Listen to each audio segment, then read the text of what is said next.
Mike, check 1 2. It's the Y2K Collector, and the Capcom Fighting Collection 2 has finally released.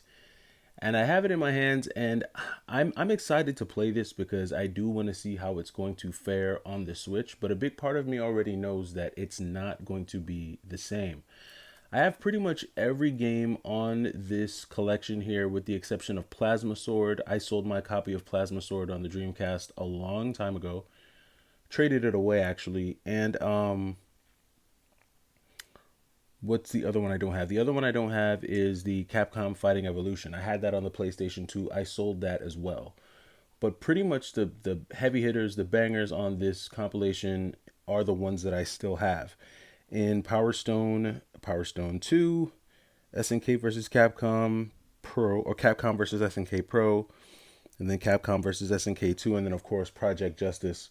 Um, and on this compilation, it's a little weird, right? Because it's like we got the sequel of two games, and we didn't get the originals. So, honestly, if they really wanted to make a splash with this, they would have. I would have taken out the Capcom Fighting Evolution. We could have got rid of that because I don't think we needed that game. We could have got rid of that and subbed that with Rival Schools. Rival Schools would have made a better fit for this, because then you would have been essentially been able to get part 1 and 2 in the Rival School slash Project Justice series, because Project Justice is honestly just, in my opinion, the sequel to Rival Schools. And then, while I do like Street Fighter Alpha 3, I think it's cool. I do have Street Fighter Alpha 3.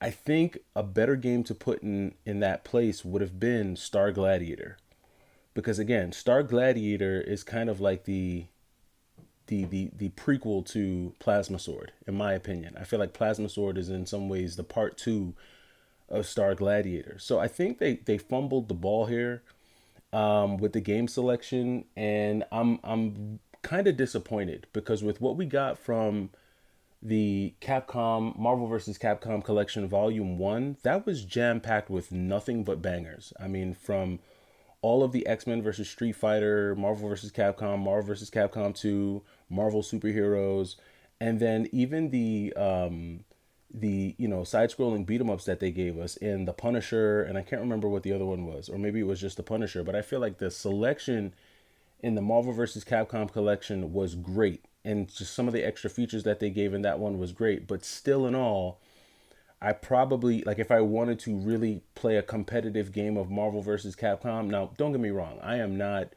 one of these guys that are online playing Marvel vs. Capcom competitively. I know that there are people who have gotten used to playing it on the Switch or the PlayStation 4. They've mastered it, and so they're out there doing air combos and infinite combos, and they're out there crushing it.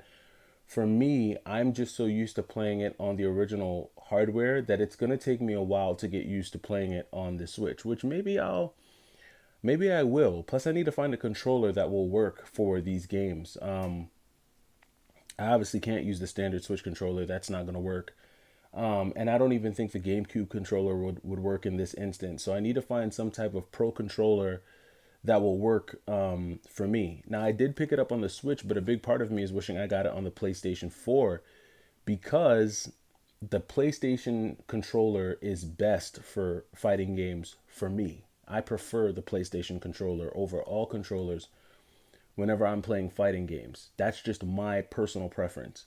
So, I know there's probably going to be more Capcom. I don't know if there's going to be more. Maybe they're going to do another one. Maybe in the next rendition they'll do Marvel vs. Capcom 3 and Marvel vs. Capcom Infinite, and they'll add all of like those 7th gen Marvel vs. Capcom games. Maybe they'll do that.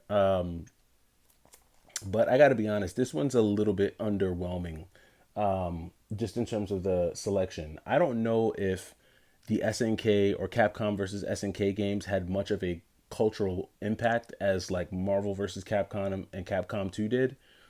Those were iconic arcade games that if you grew up in the 90s, early 2000s, like if you were in the arcades during the late 90s, early 2000s, you saw Marvel versus Capcom arcade. I don't know how much Capcom versus SNK, how much of an impact it had.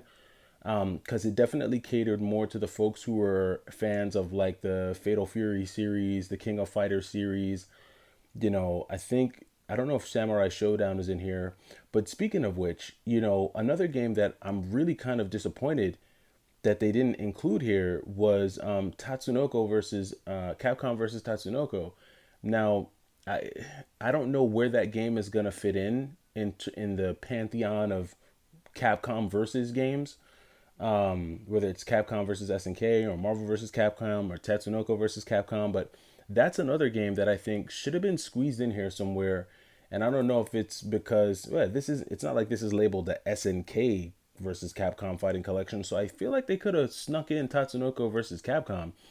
But like I said, maybe they're saving that for a part three where they add like Tatsunoko versus Capcom, Marvel versus Capcom 3, Marvel versus Capcom Infinite. Maybe they'll bundle that into like a third volume and have something like that. But I don't know. I haven't even opened it and played it yet. Honestly, I just picked it up. I know it includes the comic book and stuff. Um, I don't know. I'm tempted to keep this copy honestly just sealed and just downloading it because of the comic book. That's the only reason why. I do like the fact that it comes with a comic book and the little extras in here.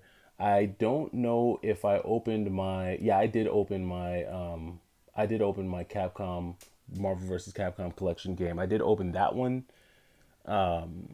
So maybe I'll open this one too. I don't know. We'll see. I don't think this is gonna like be worth anything in the future, honestly, for folks that are buying this and keeping it sealed. I don't think this is one of those Switch games that's really gonna hold weight. It's just my personal opinion, especially when you still have the originals that have maintained their value for the most part. I mean, most of the games that are on this collection that were worth a good chunk are still pretty pricey. They're not what they were at their highs. Like at its highest, I think Power Stone 2 was touching $200. I don't know where Power Stone 2 ranks now. I don't know what it goes for. I'm assuming it's between 125 and 150. That's still pretty expensive for a Dreamcast game, and I'm pretty sure Project Justice is still at least 150 to 200. So, I mean, I don't know. I'll probably crack this open and get cracking on it. I'm due for a live stream. I'm thinking about going live a little bit later on this evening. Maybe I will, maybe I won't.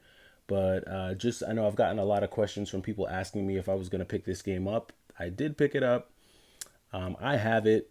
I was excited for it, but after having played the first Capcom Marvel vs. Capcom collection, I'm not sure how this one is going to fare. So I'll probably crack this open tonight and get going on it. My Switch is not in my office.